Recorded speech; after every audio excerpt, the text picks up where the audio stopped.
Hello students, इस video में हम क्वालिटी फैक्टर और क्यू फैक्टर को समझते हैं। देखो, वेरी इंटरेस्टिंग टॉपिक है।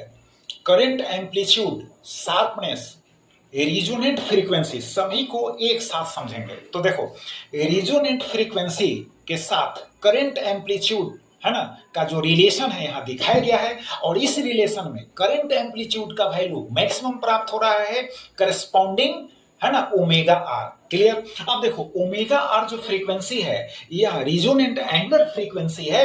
अब इसके है ना लेफ्ट साइड में देखो फ्रीक्वेंसी क्या है, ओमेगा 1, और इधर देखो ओमेगा 2 हो गया राइट साइड में।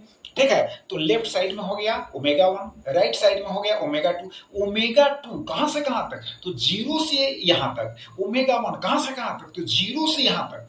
तो अब देखो, ओमेगा 2 में से हम ओमेगा 1 को सब्ट्रैक्ट कर देंगे तो ओमेगा 2 माइनस ओमेगा 1 कहलाएगा यार। अब देखो, ये जो डिफरेंस होगा और ये जो डिफरेंस होगा सेम होगा, तो इस डिफरेंस को अगर हम डेल्टा ओमेगा सपोज करते हैं तो इधर भी होगा डेल्टा ओमेगा। तो ओमेगा 2 माइनस ओमेगा 1 जो होगा दैट इज इक्वल टू हो जाएगा 2 डेल्टा ओमेगा।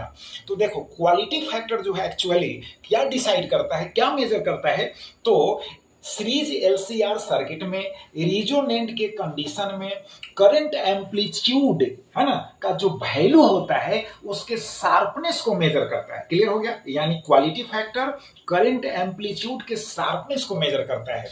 अब इसको डिफाइन कैसे करें, तो क्वालिटी फैक्टर कहो या क्यू फैक्टर कहो, is defined as the ratio of angular frequency that is resonant angular frequency to the bandwidth हो गया। तो यहां पर लिखे हैं omega R by omega 2 minus omega 1।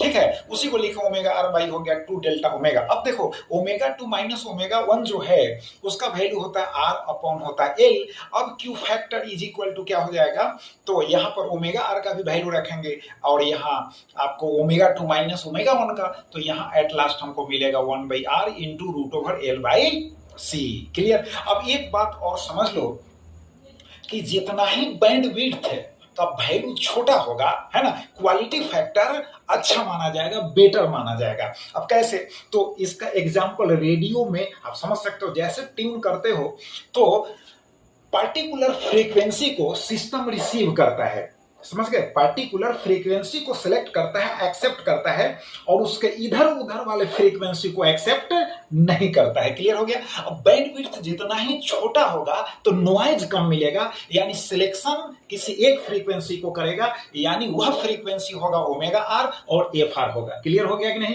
तो चलो इसको रिवाइज करो। Thank you.